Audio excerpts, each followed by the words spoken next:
Hello students, पिछली class तक हम पढ़ रहे थे सरल रेखा में गति और उस गति की गाड़ी को आगे बढ़ाते हैं और लेकर चलते हैं समतल में। ठीक है, सरल रेखा हमने देख लिया कि सरल रेखा में किस प्रकार से गति करता है कोई कण, कोई वस्तु अगर चल रही होती है तो किस प्रकार से गति होती है, ग्राफ कैसे बनते हैं, गुरुत्व के अधीन गति कैसे होती है। और हमने देख लिया था कि अगर सरल रेखा में गति हो रही है तो सीधी सीधी कोई वस्तु चल रही है तो उस पर त्वरण किस प्रकार से निकाला जाता है, dx/dt वेग के बराबर होता है, dv/dt त्वरण के बराबर होता है। ये सारी कहानी ये सारी बेसिक चर्चा तो हम अभी तक कर चुके हैं और अब हमें कहानी को आगे बढ़ाना है और हमें चलना है कहां पर, समतल में गति पर। और समतल में गति पर हम क्या पढ़ेंगे अभी, प्रक्षेप में गति। ठीक है, प्रक्षेप गति या प्रक्षेप में गति हम आज शुरू करने वाले हैं। ठीक है, मैं आपको समझा देता हूं पहले कि समतल में गति एक्चुअली होती क्या है, क्या मतलब है समतल में गति का। तो समतल में गति का मतलब सीधा सीधा यह है कि अगर मेरे पास इस प्रकार से x अक्ष और y अक्ष है, x अक्ष और y अक्ष है, आप टॉपिक डाल सकते हो समतल में गति। ठीक है, x अक्ष और y अक्ष में है। अगर कोई वस्तु, कोई कण सीधा सीधा x अक्ष पे चल रहा है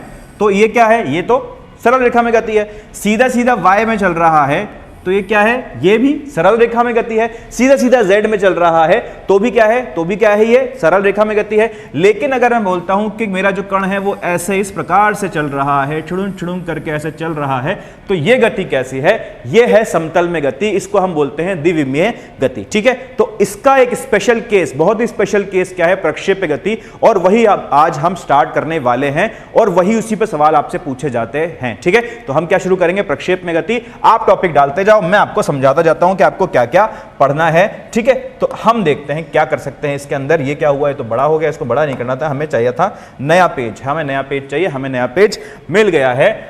अच्छा, मान लो कि मेरे पास एक कण है जिसको मैंने u वेग दिया है। क्या वेग दिया है, u वेग दिया है। अब u वेग देने का मेरे पास कितने तरीके हो सकते हैं, u वेग देने के मेरे पास कितने तरीके हो सकते हैं। u वेग तो मैं ऐसे ऊपर भी दे सकता हूं, ठीक है, या किसी चीज को, किसी वस्तु को अगर मैं ऊपर से नीचे फेंकूं तो u वेग मैं ऐसे भी दे सकता हूं।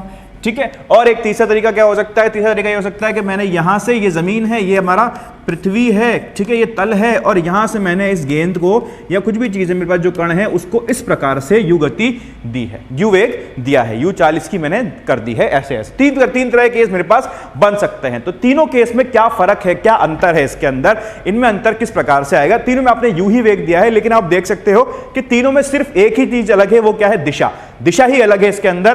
तो दिशा इसके अंदर ऊपर है, इसके अंदर नीचे है, उसके अंदर किसी एंगल पे है। ठीक है, तल के साथ किसी एंगल पे है, किसी कोण पे है। ठीक है, आप कैसे डिसाइड करोगे कौन सा पथ लेने वाला है आपका कण, कैसे पता करोगे कि आपका कण कौन सा पथ लेने वाला है, मैं आपको बताता हूं। बहुत आसान सी चीज है, ये आपको अपने मनोमस्तिष्क में बिल्कुल बिठा लेनी है, बिल्कुल ध्यान रखना है कि क्या है। अगर u ऊपर की तरफ है, u ऊपर की तरफ है, ऊर्ध्वाधर ऊपर की तरफ है, और आप देखते हो g का डायरेक्शन यानी कि त्वरण का डायरेक्शन, जिसमें आप क्या देखोगे, त्वरण का डायरेक्शन देखोगे। त्वरण की दिशा नीचे है और u ऊपर है, यहां पे u नीचे है और त्वरण भी नीचे है, यहां पे u नीचे है और त्वरण भी नीचे है। ठीक है, और यहां पर देखो u जो है किसी दिशा में है, किसी कोण में है, और g जो है वो अभी भी नीचे है। g की दिशा तो हमें पता है नीचे ही रहती है। अगर u और g की दिशा, अगर u और g की दिशा समांतर या प्रति समांतर है, अगर u और g की दिशा समांतर या प्रति समांतर है, तो आप देख सकते हो कि जो पथ होगा, जो कण का पथ होगा, वो एक सरल रेखीय पथ होगा। ठीक है, आपने पढ़ा है गुरुत्व के अधीन गति में, जब हमारा u होता था, जो g होता था, जो वेग होता था और जो त्वरण होता था, उनके बीच में क्या एंगल होता है, या तो 180 डिग्री या 0 डिग्री। जब भी 0 डिग्री या 180 डिग्री यानी समांतर या प्रति समांतर है, तो ये कण किस प्रकार चलेगा, एक सरल रेखा में चलने वाला है। अगर ये सरल रेखा में चल रहा है तो हमने वो पढ़ लिया है गुरुत्व के अधीन गति में, किस प्रकार से उसके सवालों को हम हल करते हैं। हमारे पास दिक्कत की बात अभी ये आने वाली है कि अगर कोई कण है जो कि किसी की दिशा जो है किसी एंगल पे है, किसी कोण पे है तल के साथ, या मैं कह सकता हूं कि वो त्वरण के साथ कोई कोण बना रहा है 0 और 180 को छोड़ के। अगर 0 और 180 को छोड़ के कोई कोण बना रहा है तो यहां पर जो गति होने वाली है वो प्रक्षेप गति कहेंगे, क्योंकि और ये जो गति होगी ये एक द्विविमीय गति होगी। ठीक है, सरल रेखा में गति नहीं होगी, समतल में गति होगी। ये इस प्रकार से जाएगा। आपने देखा भी, आप कुछ कण को फेंकते हो, अगर ऊपर फेंकते हो सीधा तो सीधा ऊपर जाता है, ठीक है, और ऊपर से नीचे फेंकते हो सीधा नीचे आता है। हम हवा का कोई भी प्रतिरोध इसके अंदर नहीं मानते हैं। ठीक है, हम ये बोलते हैं कि अगर किसी कण को, किसी पत्थर को आपने किसी एंगल पे फेंका है तो वो एंगल का कितना होगा, वो पथ कैसा होगा, वो पथ होगा आपका प्रक्षेप पथ होने वाला है। ठीक है, इसी को हम क्या बोलते हैं, प्रक्षेप में गति। और हम इसको आगे समझते हैं, आगे बढ़ाते हैं हम इन चीजों को। ठीक है, चलो आओ देखते हैं। तो चलो भाई देखो इसके अंदर क्या करते हैं, हम कैसे समझते हैं इस चीज को कि ये प्रक्षेप गति है क्या चीज, ये क्या भला है। अच्छा, मैंने आपको बोला कि ये पथ जो होगा ना ये सरल रेखीय पथ तो नहीं होगा, ये आपको मैंने बता दिया। मैंने आपको सिर्फ ये अब आपको बताना है कि पथ होगा कौन सा, पथ कैसा पथ ये लेने वाला है। तो उसको हम कैसे पता करेंगे, मान लेते हैं कि ये मेरा x अक्ष है और ये y अक्ष है, मतलब उल्टा बोल दिया मैंने, ये x अक्ष है और ये y अक्ष है। आप समझदार हो, आप समझते हो इस चीज को। और यहां से मूल बिंदु से मैंने एक कण को u गति दी है और थीटा एंगल पे इसको मैंने फेंक दिया है, थीटा एंगल पे मैंने इसको फेंक दिया है। तो थीटा एंगल पे फेंकने के बाद क्या होने वाला है, किस प्रकार से ये गति करने वाला है और कैसा इसका पथ होने वाला है, ये हमारा उद्देश्य है पता करना। अच्छा, कुछ भी नहीं पता है मुझे इसके अंदर, मुझे सिर्फ यू पता है, थीटा पता है और मुझे एक चीज ऐसी पता है जो कि निश्चित है, जो कि निश्चित है। यहां मैंने मान लिया है कि कोई भी हवा का प्रतिरोध नहीं है। अगर ऐसा नहीं है तो एक चीज जो निश्चित है वो ये है कि त्वरण जो इसके पास है, जो त्वरण है इसके पास है वो माइनस जी जे कैप है, जो त्वरण है वो माइनस जी जे कैप है। यहां पे देखो, अगर आप कण यहां पर है तो त्वरण नीचे की तरफ लग रहा होगा, जो कि नीचे की तरफ लग रहा है, तो ये प्लस जे कैप, ये माइनस जे कैप, ये प्लस आई कैप, ये माइनस आई कैप, तो त्वरण जो है वो नीचे की तरफ माइनस जी जे कैप लग रहा होगा। इसके अंदर कोई भी शक नहीं है हमें। तो हम क्या बोल सकते हैं कि अगर ऐसा है तो dv बटे dt जो है, dv बटे dt जो है वो माइनस जी जे कैप के बराबर है, माइनस जी जे कैप के बराबर है। बिल्कुल अच्छी बात है, बहुत समझदार बच्चे आप समझते हो इस चीज को, ठीक है। तो अगर ऐसा मेरे पास आता है तो मैं क्या बोल सकता हूं कि dv जो है यहां से माइनस जी जे कैप dt के बराबर होगा और दोनों तरफ अगर समाकलन करना चाहता हूं मैं तो मुझे ये मिल जाएगा, ठीक है। अगर मैं बोलता हूं कि मेरे पास जो प्रारंभिक वेग है u है और जो अंतिम वेग है वो v है और यहां पर मेरे पास समय है, वहां से शुरू हुआ है 0 से और t समय तक मुझे जाना है, तो क्या मिल जाएगा यहां पे dv का मान क्या आ जाएगा, dv का समाकलन क्या आ जाएगा, v और कहां से कहां तक, u से v तक, ठीक है, और माइनस g, ये क्या किया हमने, कोई बात नहीं अभी करते हैं हम इसको। तो ये हो जाएगा माइनस जी जे कैप, माइनस जी को बाहर ले लें हम, माइनस जी जे कैप को बाहर ले लें और यहां से क्या मिलने वाला है मुझे t, कहां से कहां तक, 0 से t तक। तो ये तो मुझे यहां से मिल गया है, ये तो मुझे यहां से मिल गया है।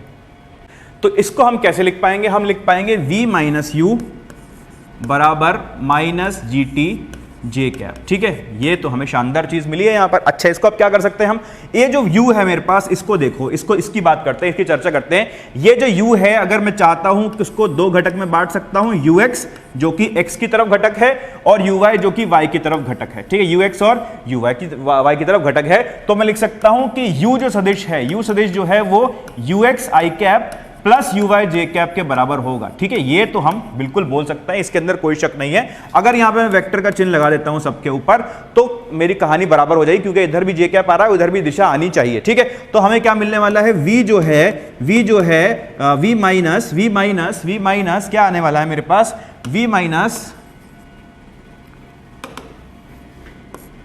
ux i cap plus U Y J cap बराबर minus G T J cap, ये मुझे मिलने वाला है, ठीक है।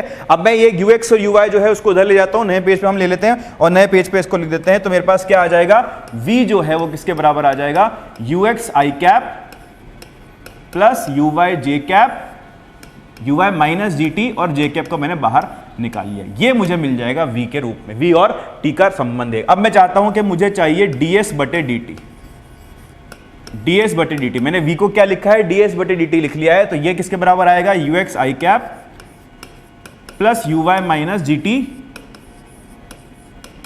जे कैप, ठीक है। और यहां से देखो ds क्या आया, ds आया ux dt i cap plus uy dt minus G T D T J cap, ठीक है। ये dt को मैंने इधर लिया है और दोनों तरफ क्या करेंगे, हम समाकलन करेंगे, जैसे कि हम हमेशा करते हैं। कहां से कहां तक हम करेंगे समाकलन, इसका 0 से s तक, और समय क्या लगाएंगे, 0 से t समय हम इसको लगाएंगे यहां पर, 0 से t हम समय लगाएंगे। तो हमें क्या मिलने वाला है, s is equals to ux t i cap plus uy t minus G T square by 2 J cap. ये मुझे यहां से मिल गया है, ये मुझे यहां से मिल गया है। अब इसका हम क्या कर सकते हैं, देखो x और t वाले हम x और y वाले टर्म मिले, ये i कैप आ रहा है इधर और इधर j कैप आ रहा है, इधर i कैप और इधर j कैप आ रहा है। अगर i कैप और j कैप आ रहा है तो मैं बोल सकता हूं कि ये जो है, ये जो निर्देशांक है वो x वाला निर्देशांक होगा और ये जो है ये y वाला निर्देशांक होगा। बोल सकते हैं क्या? क्या दे रहा है हमें? ये विस्थापन बता रहा है, कुल विस्थापन बता रहा है, तो ये x निर्देशांक होगा और ये y निर्देशांक होगा। तो मैं क्या बोल सकता हूं? x जो है वो uxt के बराबर है और y जो है वो किसके बराबर है? uyt minus gt square by 2, UIT minus 1/2 GT square. ठीक है, ये लिख सकते हैं हम, ये लिख पाएंगे हम। यहां से ऊपर से देखो मुझे क्या मिल जाएगा? T जो है वो किसके बराबर आ जाएगा? T होगा x/ux के बराबर, T होगा x/ux के बराबर। इस T की जगह पर यहां पर x/ux रख दो तो क्या मिलने वाला है?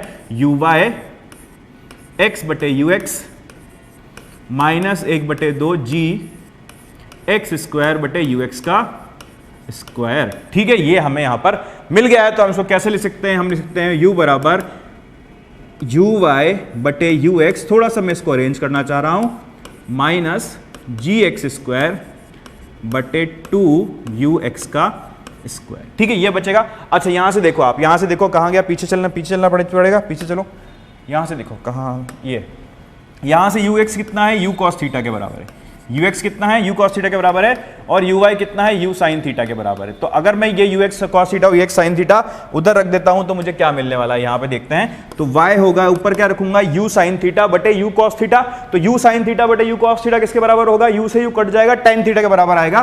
तो यहां मिलने वाला है मुझे x tan थीटा और यहां पे जब मैं वैल्यू रखूंगा तो कितना मिलेगा? gx स्क्वायर बटे 2 और ux स्क्वायर की जगह पे क्या आएगा? u square cos square theta. ठीक है, बिल्कुल सही बोल रहे हो।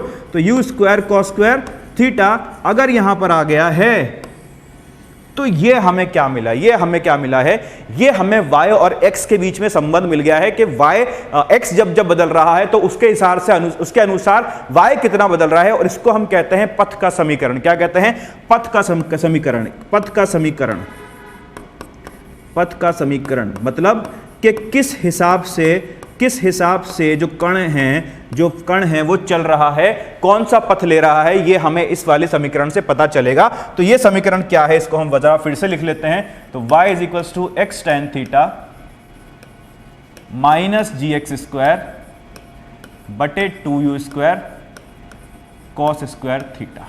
ठीक है, अब आप देख सकते हो कि y और x के बीच में ये एक द्विघात समीकरण बन रहा है। द्विघात समीकरण जब भी बनता है तो पथ कैसा होता है? तो ग्राफ बनता है, वो कैसा बनता है? वो एक परवलयिक पथ बनता है। तो y और x का जो हम बनाते हैं कि पथ किस प्रकार से लेगा, किस प्रकार का पथ लेगा, ये जो कण है ये किस प्रकार पथ लेगा, तो आप बोल सकते हो कि ये एक इस प्रकार का पथ लेगा, यहां से यहां ऐसे जाएगा। ठीक है, इसको हम क्या बोलेंगे? इसको हम बोलेंगे परवलयिक पथ। अगर ये u हमने दिया है थीटा एंगल पे और g नीचे की तरफ तो लग ही रहा है, तो ये किस प्रकार का पथ होगा? ये एक परवलयिक पथ होगा।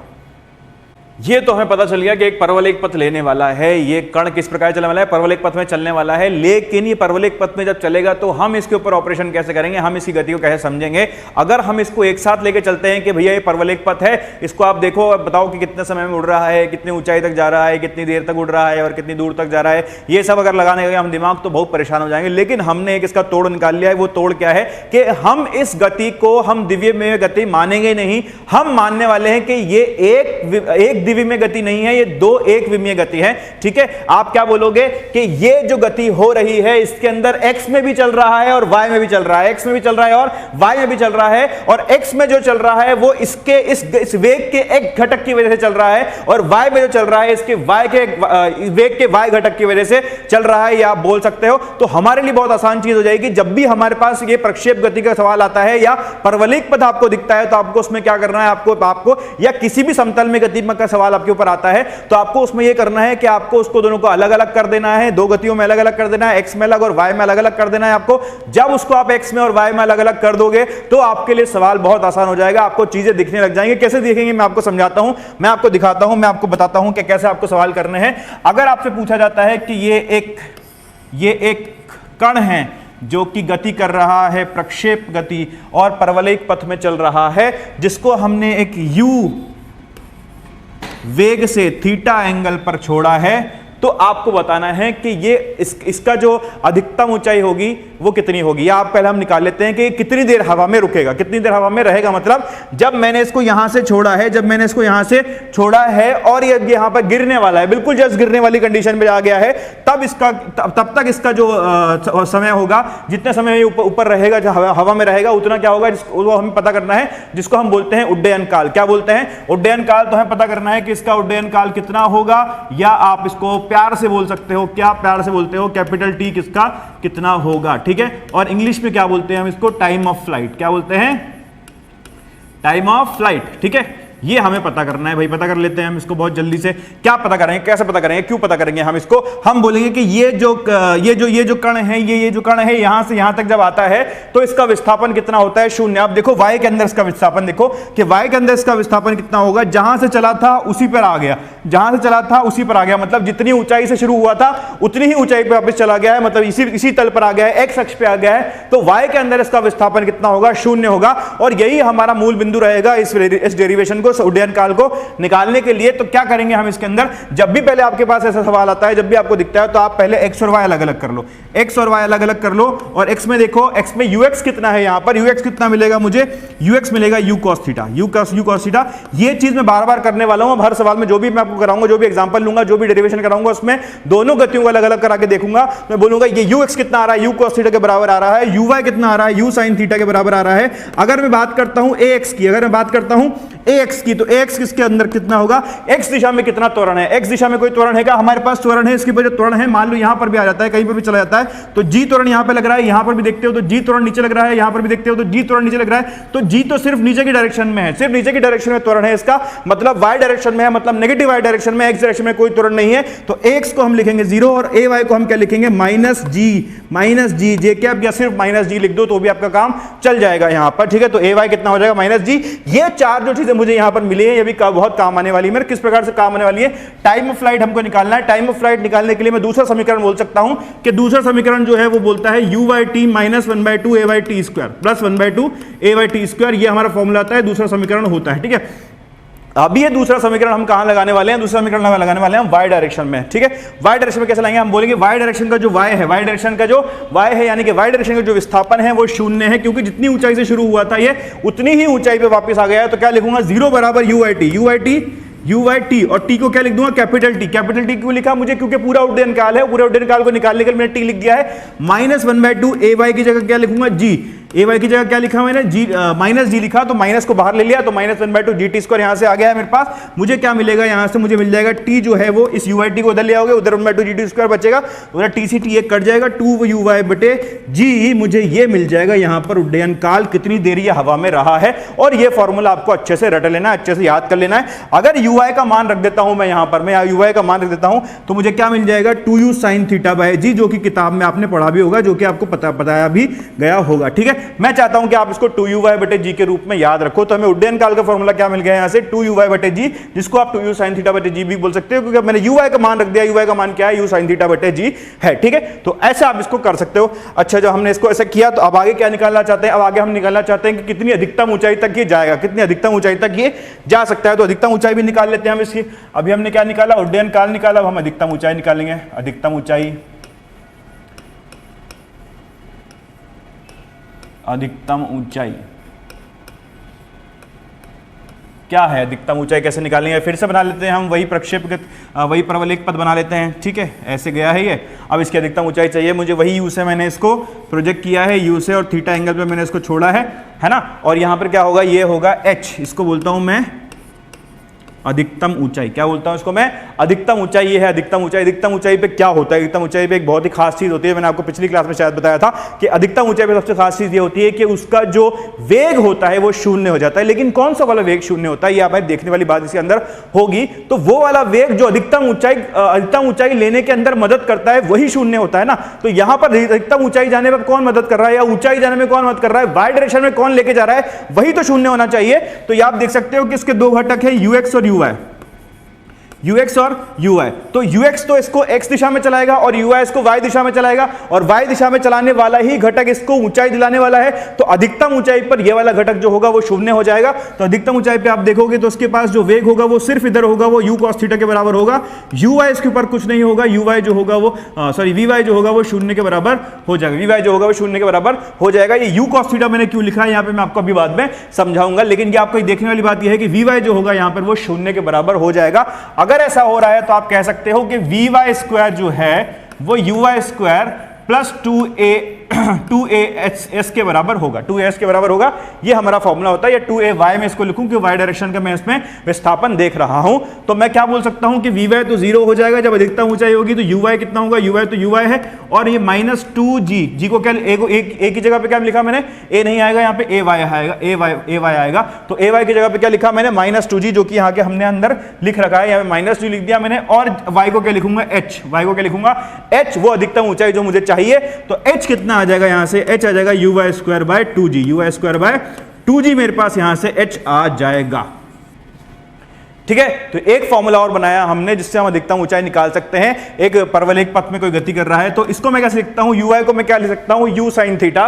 तो u sin थीटा का स्क्वायर क्या हो जाएगा, u square sin square theta, और नीचे क्या आ जाएगा 2g, नीचे क्या आ जाएगा 2g। तो ये फॉर्मूला आपको बताया गया होगा, u square sin square theta बटे 2g। मैं चाहता हूं कि आप इस रूप में इसको याद रखो, मैं चाहता हूं कि आप इस रूप में इसको याद रखो। आप कभी भी उसमें ui की जगह पे u sin थीटा रख सकते हो, u sin थीटा रख के आप ये फॉर्मूला निकाल सकते हो, लेकिन आपको इस प्रकार से इसको याद रखना है। ठीक है, एक तीसरी चीज और बचती है, हमें इसके अंदर पता करना है कि x डायरेक्शन में कितनी दूरी चलेगा। जब आपने किसी पत्थर को लिया और फेंक दिया है तो वो आगे भी तो बढ़ता है ना, ऊपर तो जाता ही साथ में आगे भी बढ़ता है। तो जितना आगे बढ़ता है वही पता होना चाहिए आपको। वो निकालने के लिए हम कैसे करेंगे, अब आगे जाने के आगे ले जाने वाला वेग कौन सा है, इसका आगे ले जाने वाला वेग कौन सा है, इसको आगे ले जाने वाला वेग जो है वो x, इसका x घटक है, u का x घटक है। अगर ये u था, ये uy था और ये ux था, तो इसका x घटक है जो कि इसको आगे लेके जाता है। थीटा एंगल पे हमने इसको फेंका है, और उसको मैं क्या बोलता हूं, उसको बोलता हूं मैं r, इसको बोलता हूं मैं r, हिंदी में बोलता हूं क्षैतिज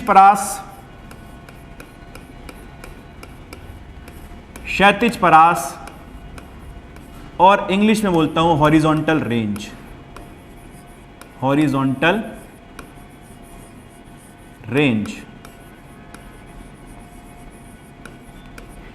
ये हुई बात। आर कैसे निकालेंगे, आर निकालने के लिए हमें वो वाला घटक इस्तेमाल करना पड़ेगा वेग का जो कि आर ला रहा है, जो कि एक्स दिशा के अंदर विस्थापन ला रहा है। तो एक्स दिशा के अंदर विस्थापन कौन ला रहा है, यूएक्स ला रहा है। और आर विस्थापन लाने के लिए, आर दूरी चलने के लिए कितने समय चलना पड़ेगा, उसको उतने ही समय चलना पड़ेगा जितनी देर ये हवा में रहा है, क्यों जितनी देर हवा में रहेगा उतनी देर आगे बढ़ता रहेगा, और जितनी देर हवा में रहेगा उतनी देर आगे बढ़ता रहेगा, तो उतना ही परास दे पाएगा। तो हम क्या बोलेंगे कि x जो है वो uxt प्लस हाफ axt के बराबर, हाफ axt स्क्वायर के बराबर होता है। ये हमारा दूसरा समीकरण है गति का। यहां से हम बोल सकते हैं कि x जो है वो uxt के बराबर होगा, x जो है वो uxt के बराबर होगा, क्योंकि ax का मान 0 है।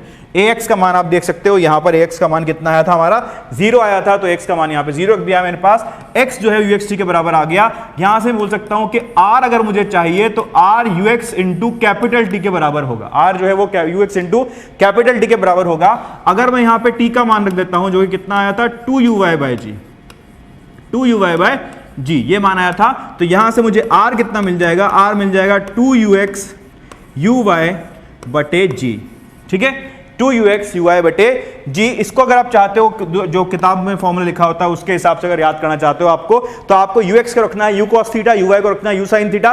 वहां से क्या मिलेगा आपको, u स्क्वायर बन जाएगा दोनों का u मिलके, और 2 sin थीटा cos थीटा मिलके sin 2 थीटा बन जाएगा। तो आपको मिल जाएगा u square sin 2 theta by g। ये भी फॉर्मूला आपने देखा होगा, किताब के अंदर रटा होगा, लेकिन मैं चाहता हूं कि आप इस वाले को याद रखो। ठीक है, तो 3 फॉर्मूले मैंने आपको क्या बताए हैं, यहां पर मैंने आपको 3 फॉर्मूले बताए हैं। पहला टाइम ऑफ फ्लाइट, उड्डयन काल 2uy बटे g, height uy square by 2g, और रेंज जो कि 2ux uy बटे g के बराबर है। ये 3 फॉर्मूला आपको बताए, ये काम के फॉर्मूले, इस पे क्वेश्चन करेंगे हम। सवाल करना चाहते हैं हम, इसके ऊपर सवाल करना चाहते हैं, हम देख लेते हैं, सवाल बना लेते हैं इसके ऊपर। बहुत कौन सी बड़ी बात है, ठीक है, आपको सवाल दे रहा हूं मैं, आपको क्या करना है, आपको सवाल देखना है, सवाल देखने के बाद आपको हल करना है उसको। ठीक है, सवाल के साथ हम यही कर सकते हैं, सवाल के साथ हम उसको जेब में रख के तो चल नहीं सकते। ठीक है, आपको सवाल हल किस प्रकार से करना है, आपको देखना है कि ये जो है यहाँ से मैंने 10√2 मीटर प्रति सेकंड की गति से, के वेग से यहाँ से 45 डिग्री के एंगल पे मैंने एक कण को फेंका है, एक बॉल को फेंका है, गेंद को फेंका है। आपको बताना है उसका टाइम कितना होगा, एच कितना होगा और आर कितना होगा। तीनों चीजें आपको बतानी है, इससे आसान आपके जीवन में कुछ हो नहीं सकता। तो यही सबसे आसान चीज आपके जीवन में अभी है। ठीक है, बताओ जल्दी से बता दो मुझे क्या क्या होगा। पॉज करो वीडियो को, सॉल्व करो इसको, सॉल्व करने के बाद देखो कि क्या इसका जवाब आ रहे हैं और हम चेक करते हैं। मैं मान रहा हूं कि आपने सॉल्व कर लिया है और मैं इसको सॉल्व करा रहा हूं। पहले हम निकालते हैं टाइम। क्या निकालते हैं, टाइम। तो टाइम क्या है, 2u/g। तो u पता होना चाहिए, इसके लिए g पता होना चाहिए। g जब तक मैं ना बोलूं कितना लेना है आपको, 10 लेना है। अगर 9.8 लेना होगा तो मैं आपको बता दूंगा। ठीक है, तो u/g आपको u पता होना चाहिए। u पता नहीं है आप तो u निकाल लो, u इधर वाला होगा और ux इधर वाला होगा। तो हम क्या करेंगे, जब भी सवाल आएगा तो हम x को अलग करेंगे और y को अलग करेंगे। x और y को अलग कर लो। x और y को अलग करके क्या कर सकते हो, आप क्या बोल सकते हो इसके अंदर, आप बोल सकते हो कि ux जो होगा वो u cos 45 होगा, यानी कि 10√2 cos 45 होगा। तो 10√2 cos 45 कितना आ जाएगा, 10 मीटर प्रति सेकंड आ जाएगा। cos 45 की वैल्यू रखोगे तो √2 कट जाएगा, 10 मीटर प्रति सेकंड आएगा। ui का मान रखोगे तो ui का मान कितना आएगा, ui का मान आ जाएगा 10√2 cos sin 45। sin 45 का मान कितना होगा, 1/√2। तो 10/10√2 बाय, तो ये भी 10 मीटर प्रति सेकंड आ जाएगा। ax का मान कितना है, यहाँ पे 0 है, जरूरत नहीं पड़ेगी फिर भी लिख लो। और ay का मान कितना है, यहाँ पे -g है। ठीक है, जरूरत नहीं पड़ेगी फिर भी लिख लो। ux और uy की जरूरत पड़ने वाली है, हमें फॉर्मूले के आते हैं। अगर फॉर्मूले नहीं आते होते तो हम समीकरण लगाते, फिर से वही जो हमने डेरिवेशन किया उसमें सारी चीज करते, तो वो जरूरत है नहीं, हम कर लगा चुके हैं, फॉर्मूला बता चुके हैं। अगर ऐसा है तो हम बोलेंगे t जो है 2uy/g के बराबर है।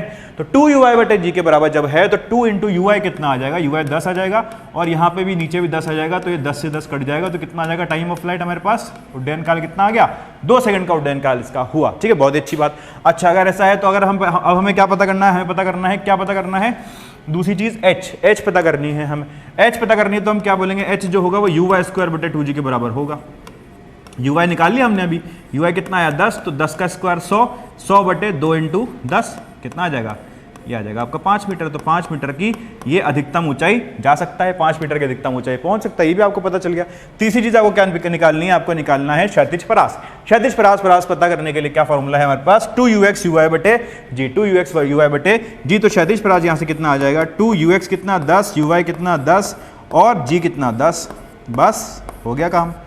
ठीक है, कितना आ गया, 20 मीटर। 20 मीटर का क्षैतिज परास, 5 मीटर की अधिकतम ऊंचाई और 2 सेकंड का उसका उड्डयन काल हमें मिल गया है। ठीक है, तो ये बात हो गई।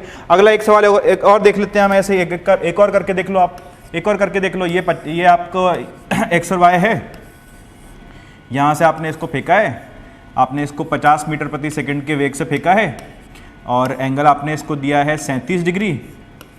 ठीक है, आपको वही चीजें बतानी है, t बताना है, h बताना है और r बताना है, ये तीनों चीजें आपको बतानी है, बहुत आसानी से बता सकते हो आप इसके अंदर। ठीक है, तो कैसे बताओगे, आप करोगे कि x को अलग कर लो सर और y को अलग कर लो, x को अलग कर लो, y को अलग कर लो। अगर x और y को आपने अलग अलग कर लिया है तो आप बोलोगे, क्या बोल सकते हो आप, क्या बोलोगे, ux जो है वो u cos 37 के बराबर, ux जो है वो u cos 37 के बराबर है। तो u cos 37 क्या आएगा, 50 × cos 37। cos 37 कितना होता है, 4/5। cos 37 होता है 4/5, ये आपके पास आ जाएगा 40 मीटर प्रति सेकंड। और uy कितना होता है, u sin 37। तो u sin 37 कितना आ जाएगा, u sin 37 कितना आ जाएगा, 50 × sin 37 यानी कि 3/5, ये आ जाएगा 30 मीटर प्रति सेकंड। अब तो कुछ बचा ही नहीं सवाल के अंदर, अब तो सवाल एक हलवा है आपके लिए। ठीक है, तो किस प्रकार से आप करोगे, किस प्रकार से आप करोगे, आप बोलोगे t निकालना है मुझे, तो t किस प्रकार से निकालना है, t है, t जो फॉर्मूला है t है 2uy/g के बराबर, 2uy/g के बराबर। तो t कितना आ जाएगा, 2 × uy कितना आया था 30 और g कितना है 10, तो 6 सेकंड का हमारे पास उड्डयन काल आ जाएगा। ठीक है, अब मुझे क्या पता करना है, मुझे पता करना है h। तो h कितना होगा, uy²/2g, uy²/2g। तो uy²/2g कितना हो जाएगा, uy कितना है हमारे पास 30, तो 30 का स्क्वायर, तो 30 × 30/20, 2 × 10। ठीक है, तो ये कितना बचेगा यहाँ पर, 15 × 45 मीटर का इसका क्षैतिज परास अधिकतम ऊंचाई आ जाएगा। और हमें पता करना है क्षैतिज परास r तो किसके बराबर होता है, ux × t के बराबर, ux × t के बराबर। तो ux कितना था मेरे पास 40 और टाइम कितना है 6 सेकंड, तो 240 मीटर का मेरे पास क्षैतिज परास आ जाएगा। तो ये तीनों चीजें हमने पता कर ली। इसमें आप फॉर्मूला भी लगा सकते थे 2ux uy/g, उससे भी आपका आंसर यही आता है ना। ठीक है, तो ये हमने कुछ 2 सवाल देखे इसके ऊपर जो बिल्कुल बेसिक अगर आपको थीटा ही दे दिया, यू ही दे दिया, आपको पता करने को बोल दिया कि क्या क्या होगा तो किस प्रकार से आप पता करोगे। ठीक है, अच्छा अब थोड़ा सा अलग सवाल देख लेते हैं इसके ऊपर। थोड़ा सा अलग सवाल क्या बोल सकता है इसमें, कैसा आ सकता है अलग सवाल, हमसे क्या पूछ सकता है? ये वही ले लेते हैं हम 50 मीटर प्रति सेकंड और 37 डिग्री का एंगल। ठीक है, ये हमने डेटा वही लिया है 37 डिग्री का एंगल। इसमें ux और uy तो आप बता ही सकते हो आसानी से, ux और uy तो आप बता ही सकते हो। ux कितना हो जाएगा इसका मैंने निकाला था अभी 40 मीटर प्रति सेकंड, जो हमने नीचे निकाला था अभी, और uy कितना आया था 30 मीटर प्रति सेकंड। ठीक है, हम इसमें ax और ay भी लिख लेते हैं। ax कितना होगा, ax तो आप जानते हो कि 0 होता है, 0 मीटर प्रति सेकंड स्क्वायर होता है, और ay जो होता है वो कितना होता है -g मीटर प्रति सेकंड स्क्वायर होता है, या -10 आप उसको लिख सकते हो अभी मेरी क्लास में। ठीक है, ये आपने लिखा, तो ये x और y यहाँ पर आपको मिल गया है। अच्छा चलो, अच्छी बात है भाई, अच्छी बात है। ये मैं आपसे मैं पूछना चाह रहा हूं कि t बराबर 3 सेकंड पे, t बराबर 3 सेकंड पर जो वेग होगा वो कितना होगा, t बराबर 3 सेकंड पर वेग कितना होगा, ये आपको पता करके बताना है। तो किस प्रकार से पता करोगे t बराबर 3 सेकंड पर वेग कितना होगा? आप देखोगे कि ux दे रखा है, uy दे रखा है, ax दे रखा है और ay दे रखा है। t बराबर 3 सेकंड में मुझे वेग पता करना है, तो t बराबर 3 सेकंड में वेग पता करने के लिए मेरे पास फॉर्मूला ये है कि vy जो है वो uy प्लस ay t के बराबर है। ठीक है, और vx जो है वो ux प्लस ax t के बराबर है।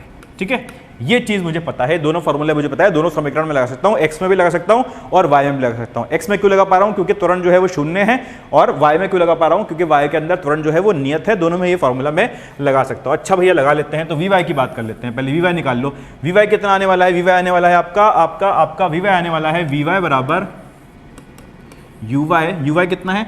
uy का मान रखो 30, uy का मान रखो 30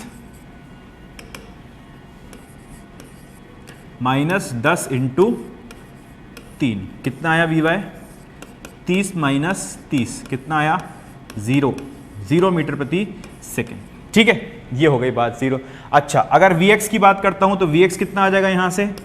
vx is equals to ux plus ax into T. अब ax तो 0 है, तो ये तो पूरा ही 0 हो जाएगा, तो vx किसके बराबर आएगा? ux के बराबर, और ux कितना था? 40, तो ux तो कितना रहा? 40। तो t बराबर 3 सेकंड पर क्या हुआ? vx का जो मान था वो 40 मीटर प्रति सेकंड हो गया, और vy का जो मान था वो 0 मीटर प्रति सेकंड हो गया। अब मैं आपको पीछे लेके चलता हूं, थोड़ा सा वापस लेके चलता हूं। इसमें पीछे देखोगे तो आप क्या दिखेगा आपको कि टाइम पीरियड जो आया था, इसका जो उड्डयन काल आया था वो 6 सेकंड का आया था, वो 6 सेकंड का आया था। तो उड्डयन काल वो समय होता है जिसमें ऊपर से जाके वापस नीचे आ गया, ऊपर से जाके वापस नीचे आ गया है। और यहां पे आप देखोगे कि हमने 3 सेकंड पे निकाला है, तो 3 सेकंड में इसको क्या हुआ होगा? 3 सेकंड में सबसे ऊंची वाली हाइट पर, सबसे ऊंचे वाले बिंदु पर पहुंच गया होगा, अपनी अधिकतम ऊंचाई पहुंचा होगा। फिर 3 सेकंड के बाद ये वापस नीचे आने लगा होगा। तो जो 3 सेकंड का समय है उसमें जो कण है वो यहां कहीं अधिकतम ऊंचाई पर होना चाहिए, यहां कहीं अधिकतम ऊंचाई पर होना चाहिए। और अधिकतम ऊंचाई पर जो x आया है, आपका वेग x दिशा में जो वेग आया है वो 40 मीटर प्रति सेकंड आया है, और y दिशा में कोई वेग नहीं बचा है, y दिशा में कोई वेग नहीं बचा है। थोड़ी देर पहले भी ये चर्चा मैंने की थी, मैंने आपको अभी तक कहा था, मैं आपको समझाऊंगा अभी। तो एग्जांपल से हम ये समझ रहे हैं कि 40 मीटर प्रति सेकंड का वेग ऊपर की तरफ बचा है और vy जो है वो 0 हो गया है। तो अधिकतम ऊंचाई पर जो vy होता है वो 0 हो जाता है, और x डायरेक्शन को जो वेग है वो 40 मीटर प्रति सेकंड, मतलब 40 मीटर प्रति सेकंड इस केस में आया है। तो हम क्या कह सकते हैं कि जो x डायरेक्शन का वेग है, जो vx है, जो x डायरेक्शन में किसी भी समय पर अगर मैं x डायरेक्शन का वेग निकालता हूं तो वो कभी नहीं बदलेगा, वो कभी नहीं बदलेगा। उसको हम यहां से देख सकते हैं कि इसके अंदर कोई त्वरण ही नहीं है। त्वरण ही वो एक भौतिक राशि है जो वेग को बदल सकती है। तो अगर त्वरण का मान 0 है, त्वरण का मान 0 है, तो मैं बोल सकता हूं कि x दिशा में, x डायरेक्शन में ये कण ऐसी गति कर रहा है जो कि नियत वेग से, जो ऐसा चल रहा है जैसा कि ये नियत वेग से चल रहा हो। ठीक है, तो x डायरेक्शन में जो गति होगी वो नियत वेग से होगी। अगर मैं इसको बनाना चाहता हूं आगे, तो मैं कह सकता हूं कि अगर जनरल में बोल दूं कि यहां पर अगर इस प्रकार से गति हो रही है, u और थीटा पे मैंने इसको प्रक्षेप किया है, तो यहां पे जो मान होगा v का, उसमें जो vx होगा वो ux के बराबर ही आएगा। ux ये घटक है। ठीक है, और ये Vy होगा, Vy का कुछ मान हम निकाल लेंगे, निकाल सकते हैं हम इसको। यहां पर देखते हो अगर आप, तो यहां पर सिर्फ Vx जो Ux के बराबर है वो बचेगा। यहां पर देखते हो आप, तो इस प्रकार से कुल वेग होगा। जो Vy है, जो Vx है वो अभी भी Ux के बराबर होगा और कुछ मान Vy का यहां पर आएगा। तो समय के साथ Vy तो बदल रहा है लेकिन Ux का मान नहीं बदलेगा। Ux हमेशा ही उतना ही रहेगा जितना हमने इसको शुरू में दिया था, क्योंकि x दिशा में x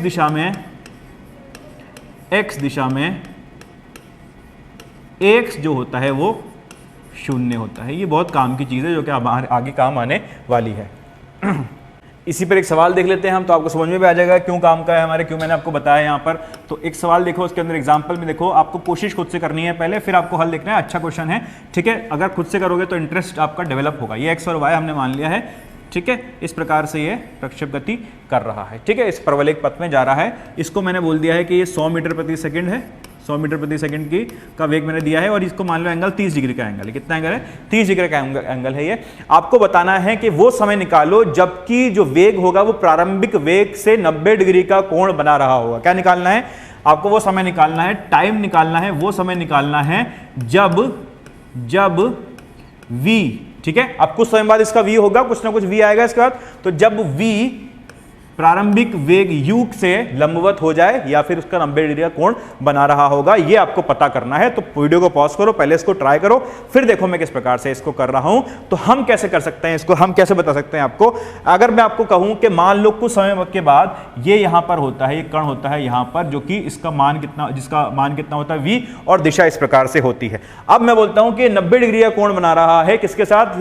प्रारंभिक वेग के साथ। प्रारंभिक वेग तो 100 मीटर प्रति सेकंड है और 30 डिग्री का एंगल बना रहा है, इसके साथ 30 डिग्री एंगल बना है। तो अगर इन दोनों के बीच में 90 डिग्री का कोण है, इन दोनों के बीच में 90 डिग्री का कोण है, तो एक चीज आप अच्छे से जानते हो कि जब कोई सदिश मेरे पास होता है तो मैं उसके समांतर आगे या पीछे चला सकता हूं, समांतर रेखाओं पे उसको चला सकता हूं। तो मैं इस v को उठा के लाकर यहां पर रख देता हूं। क्या मैं इसको इस प्रकार से रख सकता हूं? बिल्कुल, मैं इसको इस प्रकार से यहां पर रख सकता हूं। अगर मैं यहां पर रखा है तो अब मैं बोल सकता हूं कि u और v के बीच में जो कोण है वो 90 डिग्री का कोण है। u और v के बीच में जो कोण है वो 90 डिग्री का कोण है।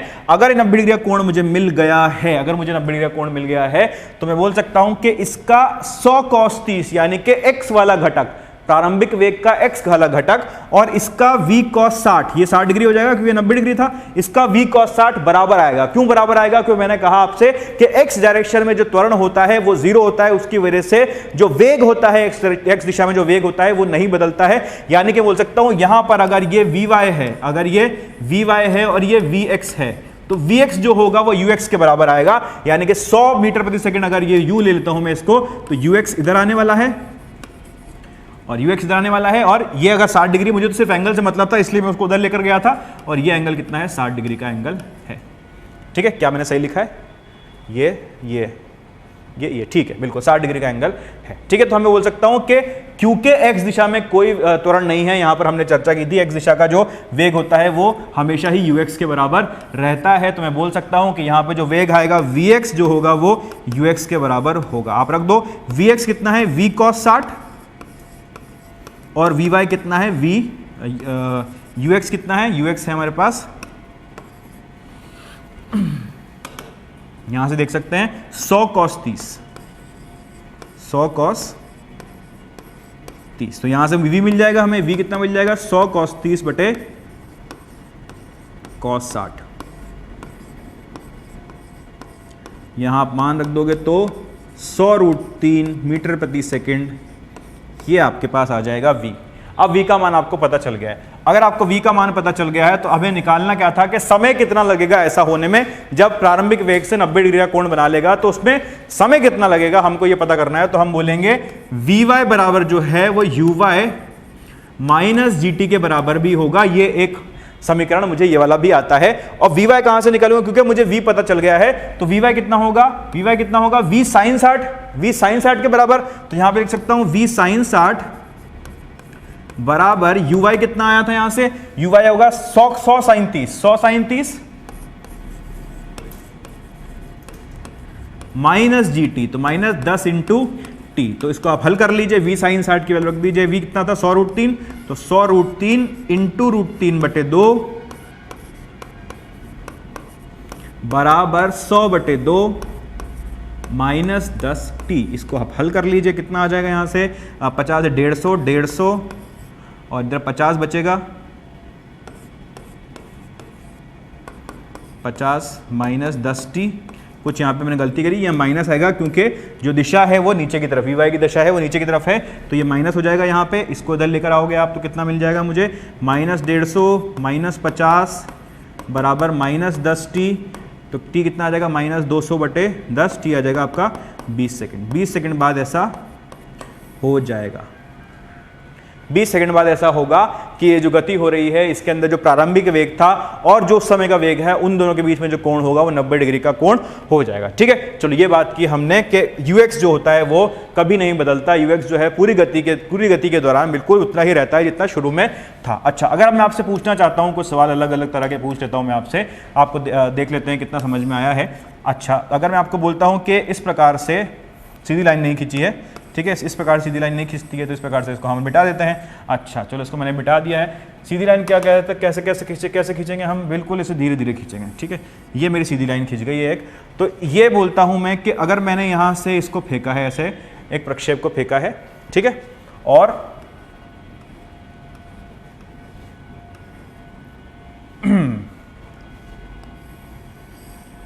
और एक को ऐसे फेंका है, समान बिंदु से मैंने फेंका है, ठीक है, और अधिकतम ऊंचाई इन दोनों की, अधिकतम ऊंचाई जो है इन दोनों की समान है। आप देख सकते हो कि मैंने दो रेखाएं बनाई हैं, दोनों रेखाओं के बीच में ही चल रहे हैं दोनों प्रक्षेप। अगर ऐसा है और इसको मैंने दिया है u और इसको भी दिया है मैंने, कुछ दिया है, ठीक है, u दिया है और u1 दिया है, u2 दिया है, आप मान, ठीक है। अगर ऐसा है तो आपको बताना है कि जो इनका समय होगा, जो इनका उड्डयन काल होगा, वो किसका ज़्यादा होगा, T1 T2 से बड़ा होगा, T1 T2 के बराबर होगा, T1 T2 से छोटा होगा। ये तीनों आपको बताने हैं। इसको मैं मान लेता हूँ 1 और इसको मान लेता हूँ मैं 2, ठीक है, इसको मान लेता हूँ और इसको मान लेता हूँ 2। तो कैसे करोगे भैया, इसको कैसे देखोगे, इसके अंदर क्या देख सकते हो? इसके अंदर आपको सिर्फ एक चीज़ पता है कि इन दोनों को जो प्रक्षेप किया है हमने, इन दोनों को जो प्रक्षेप किया है हमने, तो इसमें एक चीज़ समान है कि जो पहला जा रहा है जितनी अधिकतम ऊंचाई, उतनी ही अधिकतम ऊंचाई दूसरा भी जा रहा है, तो h1 जो है वो h2 के बराबर है। ये चीज़ हमें यहाँ से पता चल रही है। तो फॉर्मूला लिख लेते हैं, हम बोलते हैं कि 2uy1 बटे g, गलत फॉर्मूला लगा दिया, टाइम का फॉर्मूला लिख दिया मैंने, इसको हटा दो यहाँ से, uy1 स्क्वायर बटे 2g, uy1 स्क्वायर बटे 2g जो है वो uy2 स्क्वायर बटे 2g के बराबर होगा। यहां से आपको मिल जाएगा कि uy1 जो है वो uy2 के बराबर है, uy1 जो है वो uy2 के बराबर है, ठीक है। अब आप बोलोगे कि टाइम का जो फॉर्मूला होता है वो होता है 2uy बटे g, 2uy बटे g। तो t1 कितना होगा, t1 कितना होगा, t1 आ जाएगा आपका यहां से 2uy1 बटे g, और T2 कितना आ जाएगा 2uy2 बटे जी। लेकिन u1 और uy2 तो बराबर है। अगर u1 u2 तो बराबर हैं तो T1 और T2 जो होंगे वो बराबर होंगे, T1 T2 बराबर होंगे। इसका मतलब क्या बोल सकते हो, अगर हमारा जो ऑप्शन नंबर बी था, दूसरा जो ऑप्शन था वो सही हो गया है, ठीक है। इसी तरह अगर आपसे पूछना चाहूं कि इनमें ux किसका ज्यादा होगा, अगर पूछना चाहता हूं कि इसके अंदर ux किसका ज्यादा होगा, तो आप किस हिसाब से बताओगे, किस हिसाब से बताओगे ux किसका ज्यादा होगा। आप देख सकते हो कि ये पहला वाला है, इसको मान लेता हूं मैं, इसकी जो क्षैतिज परास है वो r1 है, ठीक है, वो r1 है, और दूसरे वाले की जो क्षैतिज परास है वो r2 है, यहां से यहां तक। अब आप देख सकते हो कि uy1 और uy2 तो बराबर आ गए हमारे, uy1 uy2 बराबर आ गए हैं। हमें सिर्फ चर्चा करनी है किसकी, ux1 और ux2 की। जिसका ux1 ज्यादा होगा उसका u ज्यादा होगा, जिसका ux2 ज्यादा होगा जिसका ux वाला घटक ज्यादा होगा उसका कुल u भी ज्यादा होगा। तो हमारा uy1 और uy2 तो बराबर आ गए हैं। हम चर्चा करते हैं किसकी, ux1 और ux2 की, ux1 और ux2 की, ठीक है, ये हमें बात करनी है। अच्छा, इसके बारे में हम कैसे बात करेंगे, मैं आप जानते हो कि यहां देख सकते हो कि R2 जो है वो R1 से बड़ा है, R2 जो है वो R1 से बड़ा है, तो क्या होगा, ux2 जो होगा वो ux1 से बड़ा आ जाएगा, ठीक है। कैसे, क्योंकि फॉर्मूला क्या होता है R2 का, ux into T, ux into capital T, तो टी तो बराबर आएगा, टी से कट जाएगा, ux2 जो है वो ux1 से बड़ा आ जाएगा। तो हम कह सकते हैं सीधे सीधे u2 जो है वो u1 से बड़ा होगा। इस केस में u2 जो होगा वो u1 से बड़ा होगा, ये हमें पता चल गया यहां पर। अगला क्वेश्चन देखते हैं, एक और क्वेश्चन इसी प्रकार का देखते हैं कि अगर इस प्रकार से है, ये जमीन है हमारी, यहां से हमने प्रोजेक्ट किया है इस प्रकार से हमने प्रोजेक्ट किया है, ठीक है, ऐसे और ऐसे, ठीक है। अब आपको बताना है कि किसका जो समय काल होगा, जिस समय अंतराल होगा, उड्डयन काल होगा, वो किसका ज्यादा होगा। उड्डयन काल अब किसका ज्यादा होगा। अगर मैं इसको मान लेता हूं ये 1 है और इसको मान लेता हूं ये 2 है, तो T1 T2 में से क्या ज्यादा होगा, T1 T2 से बड़ा होगा, T1 T2 से छोटा होगा, या T1 T2 के बराबर होगा। ये आपको अब बताना है। पहले सोचो, खुद से पॉज करो वीडियो को और खुद से सोच के देखो इसके अंदर क्या होने वाला है। तो आप देख सकते हो कि इसके अंदर जिसका अधिकतम ऊंचाई ज्यादा हो उसका टाइम ज्यादा होगा। सीधे सीधे आपको अपने माइंड में ये रखना है। तो T2 जो है, जो दूसरा वाला पार्टिकल है, दूसरा वाला घटक, जो दूसरा वाला कण है, उसका जो मैक्सिमम हाइट, अधिकतम ऊंचाई है, वो ज्यादा है, यानी कि T2 ज्यादा होगा और T1 कम होगा। थोड़ी चर्चा क्षैतिज परास पे भी कर लेते हैं, क्योंकि हमने मैक्सिमम हाइट और टाइम तो कर लिया है, यहाँ पे उड्डयन काल और अधिकतम ऊंचाई देख लिया हमने। क्षैतिज परास थोड़ी चर्चा कर लें, टॉपिक डाल लो आप क्षैतिज परास। क्षैतिज परास पे हम थोड़ी थोड़ी छोटी चीजें सीखेंगे और क्या क्या हो सकता है उसके अंदर वो बात करेंगे, ठीक है। अच्छा, क्षैतिज परास की अगर बात करता हूँ तो मेरे पास 2 पार्टिकल हैं, है ना। मैंने 2 कण लिए हैं, एक को किसी u से, किसी वेग u से 30 डिग्री के कोण पे फेंक दिया है ना, और दूसरा लिया है, मतलब वही पार्टिकल लिया है, उठा के लाया वापस उसको मैं, और वापस वही जगह से मैंने उसको u से फेंका है, ठीक है। अब मैंने जो एंगल लिया है वो 60 डिग्री का एंगल लिया है। तो मैंने 2 बार फेंका है इसको, एक बार 30 डिग्री कोण से और एक बार 60 डिग्री कोण से। मैं आपसे पूछना चाहता हूं कि दोनों ही केस में, इस वाले पहले में और दूसरे वाले में, इसकी क्षैतिज परास क्या होगी। तो क्षैतिज परास का फॉर्मूला आप बोल दोगे कि सर तो बहुत आसान है, इससे आसान क्वेश्चन तो आप पूछ ही नहीं सकते हमसे। तो ये sin 2 थीटा बटे g हो जाएगा, ये u स्क्वायर sin 2 थीटा बटे g हो जाएगा। तो आप बोलोगे कि sin u square sin 2 theta की जगह क्या रख दूं, sin 2 × 30, 2 × 30 कितना हो जाएगा, 60 बटे g, ठीक है। ये कितना आ जाएगा, sin 60 √3/2 होता है, तो u स्क्वायर √3/2 × g, ठीक है। ये हमें मिल गया। अच्छा, दूसरे वाले की पता करो। दूसरे वाले के बोल दोगे आप कि इसको अगर मैं R1 मान लेता हूँ, बोलता हूँ ये R1 निकाला हमने, है ना। अब मैं बोलूँगा कि R2 भी निकाल लो, आप बोलोगे R2 भी निकाल लेते हैं सर, तो क्या बोलेंगे, u स्क्वायर साइन 2 × 60, 2 × 60 कितना हो जाएगा, 120 डिग्री, 120 डिग्री बटे d, ठीक है। तो ये कितना आ जाएगा, u स्क्वायर बटे g, और साइन 120 डिग्री की वैल्यू कितनी होती है, √3/2। ओ हो।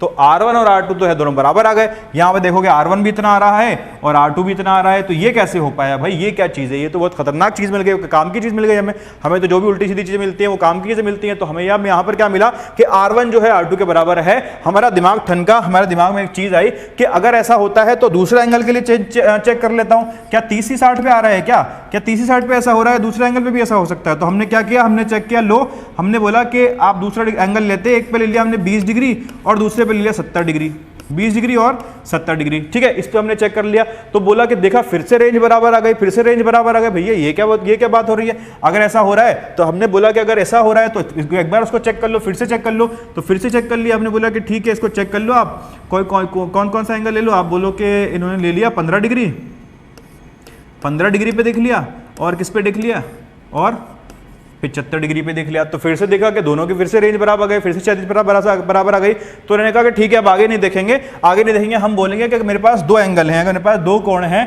थीटा और 90 - थीटा, थीटा और 90 - थीटा, अगर ये 2 कोण हैं मेरे पास, ये 2 कोण हैं, तो जो क्षैतिज परास आएगी वो बराबर आएगी। तो अगर मैं बोल सकता हूं कि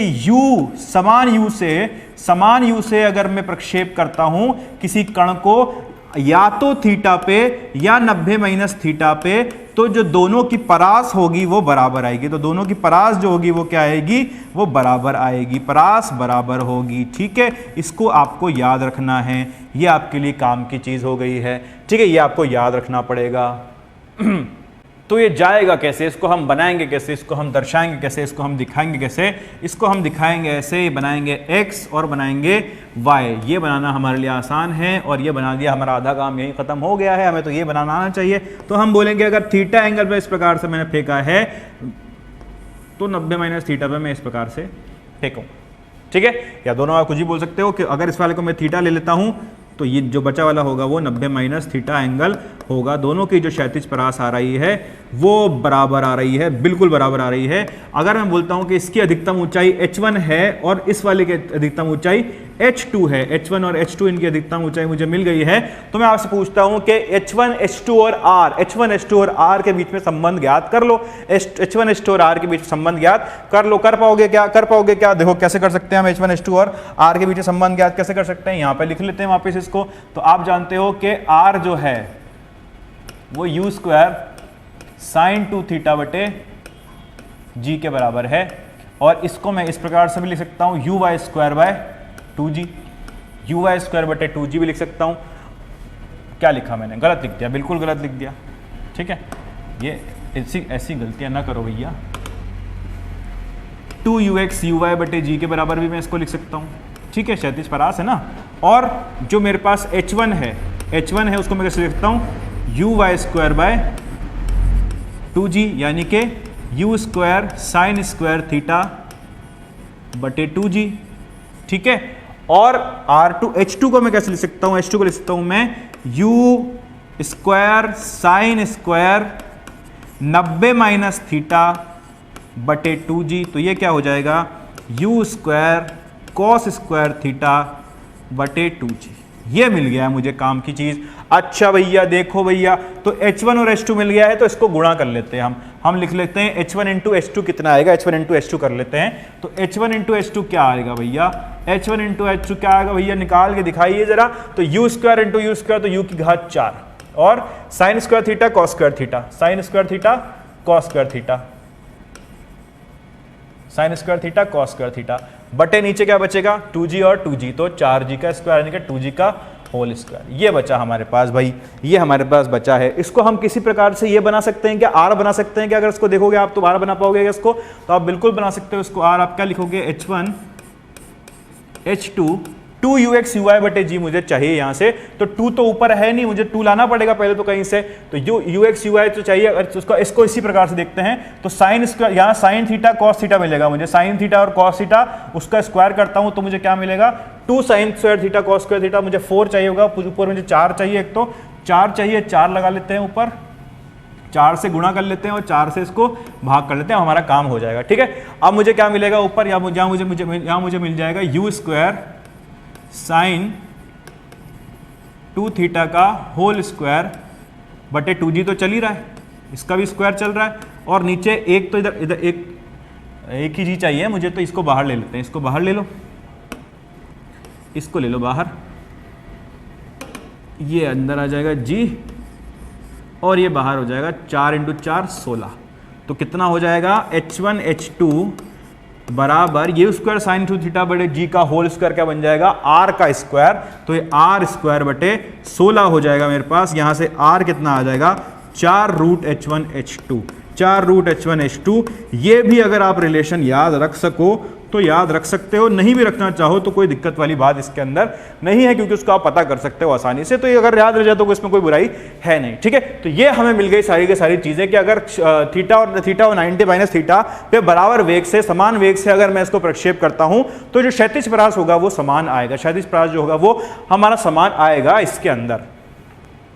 चलो भाई आगे बढ़ते हैं, देखते हैं। अब मानो ना आपका और आपका एक दोस्त है, आप कंचे खेलो, कंचे खेले बचपन में आपने कंचे खेले होंगे, आप खेलोगे ऐसे ऐसे करके, आप ऐसे उसको मारते थे। ठीक है, अब इसमें आपने कंपटीशन है, आपका और आपका दोस्त है और बिल्कुल बराबर हो आप लोग, आपके अंदर जो ताकत है वो बिल्कुल बराबर है। ठीक है, जरा सा एक पॉइंट का भी फर्क नहीं है आपकी ताकत के बीच में। अगर दोनों एक दूसरे से लड़ते हो तो कोई नहीं जीतेगा, कोई नहीं हारेगा। ठीक है, ऐसी वाली ताकत है आपके अंदर। अगर ऐसा है और मैं आपसे पूछता हूं कि सबसे दूर किसी कंचे को आपको फेंकना है, सबसे दूर किसी कंचे को आपको ऐसे करके फेंकना है, तो आप क्या करोगे? आप जानते हो कि मेरा दोस्त जो है उसके पास ताकत जो है मेरे बराबर है, तो यानी कि जितने वेग से मैं फेंक सकता हूं उतने ही वेग से मैं वो भी फेंक सकता है। लेकिन आप दोनों में से एक फिजिक्स पढ़ा हुआ है जो कि आप हो, आपको पता है कि मैंने फिजिक्स पढ़ी हुई है और मुझे इससे जीतना है तो मुझे थोड़ा सा दिमाग लगाना पड़ेगा, और मुझे चाहिए कि समान वेग पे अगर फेंक रहा हूं तो सबसे ज्यादा क्षैतिज परास, अधिकतम क्षैतिज परास कैसे पाई जा सकती है, ये आपको दिमाग लगाना पड़ेगा। तो आपको सर ने बताया था कि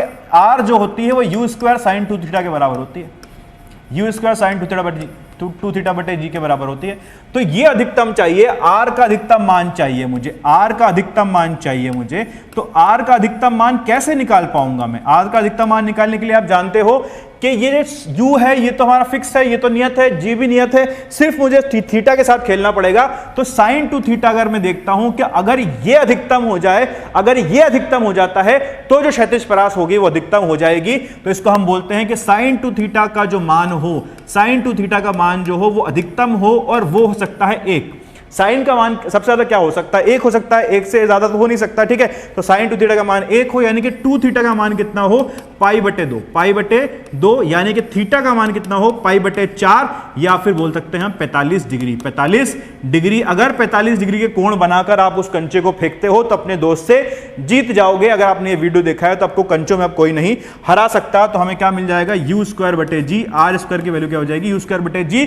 और अधिकतम मान वाला एंगल कौन सा होगा? थीटा जो होगा वो 45 डिग्री के बराबर होगा। अगर आपसे कोई पूछता है कि कितने एंगल पे फेंकने पर अधिकतम मान मिलता है क्षैतिज परास का, तो आप क्या बोलोगे? थीटा बराबर 45 डिग्री ऐसा एंगल है जहां पर अधिकतम मान मिलता है क्षैतिज परास का। तो आपने देखा होगा कि जैवलिन जो थ्रो करते हैं, जैवलिन जो फेंकते हैं या फिर शॉटपट फेंकते हैं, तो ये जो खिलाड़ी होते हैं ये कोशिश करते हैं कि इनका जो हाथ है जब ये फेंक रहे हैं तो 45 डिग्री का एंगल बना के फेंके। 45 डिग्री का एंगल बना के ये लोग फेंकते हैं तो इनको अधिकतम क्षैतिज परास मिलता है। सबसे ज्यादा दूरी इनको सबसे ज्यादा दूरी पर ये फेंक पाते हैं। तो ये क्षैतिज परास अधिकतम गेन करने का तरीका है। तो गेन अधिकतम क्षैतिज परास 45 डिग्री के एंगल पे आपको करना है और कंचों में आपको कोई नहीं हरा सकता, ठीक है। तो आज हमने क्या देखा है क्लास के अंदर? आज हमने देखा है कि प्रक्षेप गति में 3 फॉर्मूले, जो कि हमने टाइम, आर, क्षैतिज परास और अधिकतम ऊंचाई का फॉर्मूला देखा, और किस प्रकार से पथ का समीकरण बनता है वो मैंने आपको बता दिया स्टार्टिंग में, लेकिन वो मैं आपको और आगे अभी डिस्कस करने वाला हूं उसके अंदर। तो कैसे कैसे पथ का समीकरण पे वो सवाल बनते हैं और किस प्रकार पथ का समीकरण होता है वो चीज हम आगे देखेंगे। और हमने कुछ सवाल देखे समय पर, उड्डयन काल पर देखा, और अधिकतम ऊंचाई निकालने का देखा। तो इस प्रकार सवाल बनते रहेंगे। इसमें होमवर्क मैं आपको कराता रहूंगा। जैसे जैसे हम आपको होमवर्क करते रहेंगे वैसे वैसे आपकी प्रैक्टिस होती रहेगी, आपको अच्छे अच्छे सवाल आते रहेंगे, आपकी प्रैक्टिस होगी, आपका अच्छे से अच्छा एग्जाम क्लियर होता रहेगा, ठीक है। तो आज की क्लास हम यहीं खत्म करते हैं। Thank you.